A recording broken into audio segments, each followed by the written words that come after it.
Ya, assalamualaikum warahmatullahi wabarakatuh. Selamat pagi teman-teman. Saya di sini akan menjelaskan sejarah perkembangan dan evolusi komputer ya teman-teman. Berawal dari komputer mana sih kita itu bisa sampai ke komputer yang sekarang ya.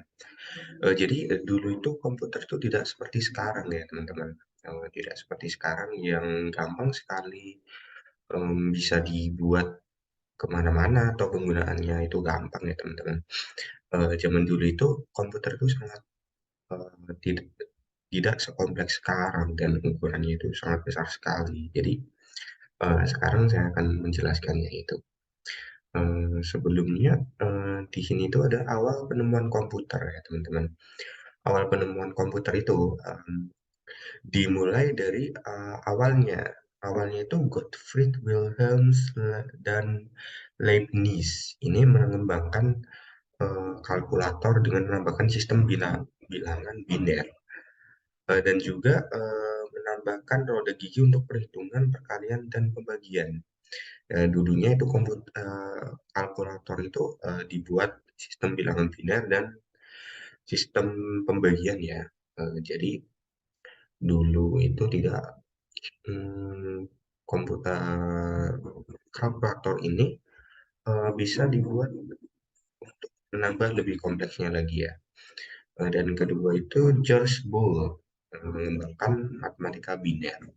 Matematika biner ini dan juga aljabar boolean dan logika boolean yang sampai kita gunakan di komputer sekarang ya teman-teman. Setelah itu, setelah dikembangkan sistem binatang binar dan logika aljabar ini, Charles Babbage ini menggabungkan teknologi itu untuk menggunakan sebagai komputer pertama. Ya, di sini digunakan komputer ini bisa mampu menganalisa berbagai macam sistem dan ini merupakan mesin yang pertama kali bisa diprogram oleh manusia.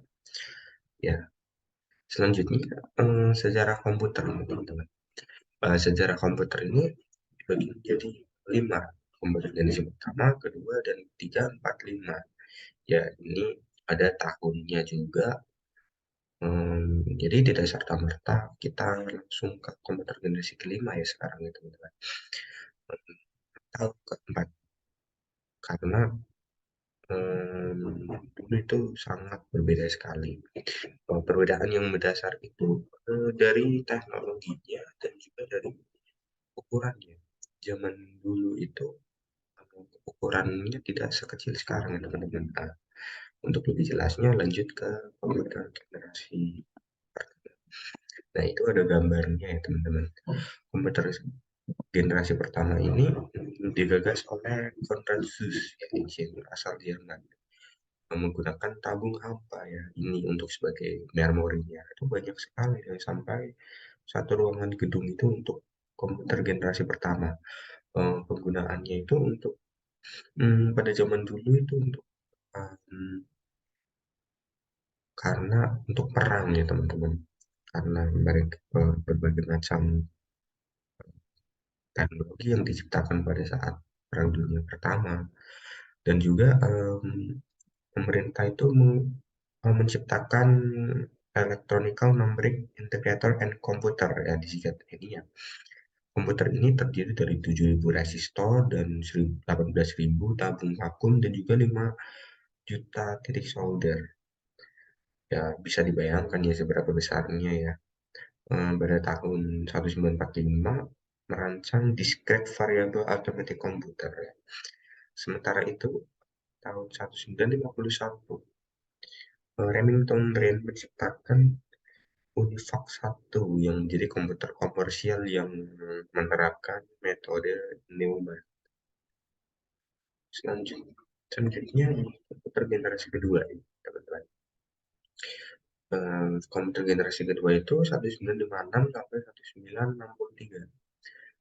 Karena di sini itu sudah diciptakannya transistor ya teman-teman untuk menggantikan tabung hampa yang besar tadi. Ya disitulah dimulainya komputer generasi kedua. Komputer ini sudah menerapkan memori magnetik ya. yang untuk digunakan untuk menyimpan data lebih cepat. Contohnya itu ada banyak ini DEC, LARC, Stretch, dan IBM, ILM, dan lain-lainnya. Jenis-jenis ini sudah digunakan sebagai kepentingan bisnis perusahaan. Nah, selanjutnya komputer generasi ketiga. Tidak seperti satu tahunnya 1965 dan 1971. Tidak seperti komputer generasi kedua ya ini ya teman-teman. Komputer generasi ketiga ini sudah berbentuk seperti komputer sekarang ya. Karena pada tahun itu IC sudah ditemukan. IC itu integrated circuit. Karena komputer generasi kedua itu menggunakan transistor yang buat komputer itu cepat lama. Komputer kedua jenis generasi kedua ini sudah mulai ditinggalkan. Jadi di tahun 1958 IC ini banyak digunakan di komputer pada zaman itu.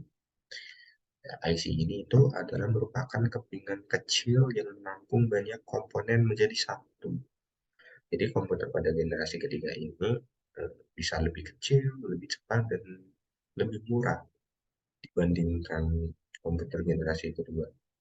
Nah, komputer generasi ketiga ini saat pertama diluncurkan sangat memungkinkan untuk dipasarkan di area umum.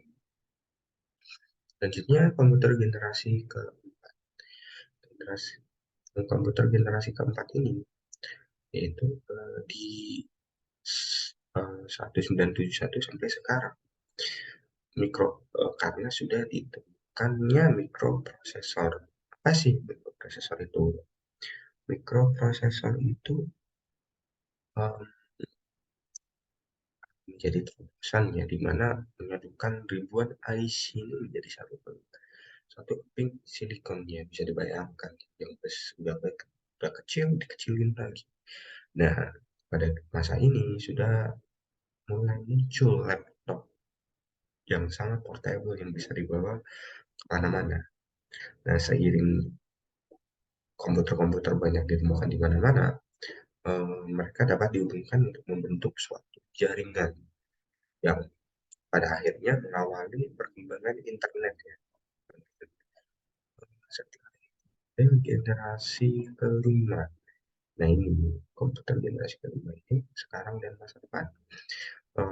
Komputer generasi kelima ini itu seperti adalah komputer yang kita gunakan.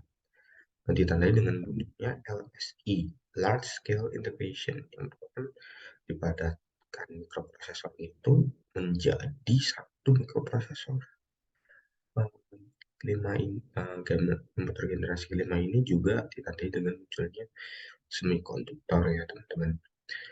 Untuk masa depan juga adanya namanya komputer kuantum, penggunaan nanoteknologi yang berubah besar-besaran wajah komputer yang kita kenal generasi sebelumnya untuk bisa digunakan di masa depan.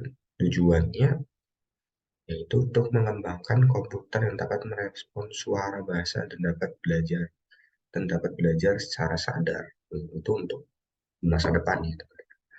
Dan untuk sekarang itu sudah ada namanya komputer. Tapi kita lihat saja ke depannya seperti apa. Ya, ya terima kasih. Itu tadi adalah sejarah komputer dari generasi pertama sampai yang terakhir itu kelima. Kurang lebihnya saya ucapkan terima kasih. Wassalamualaikum warahmatullahi wabarakatuh.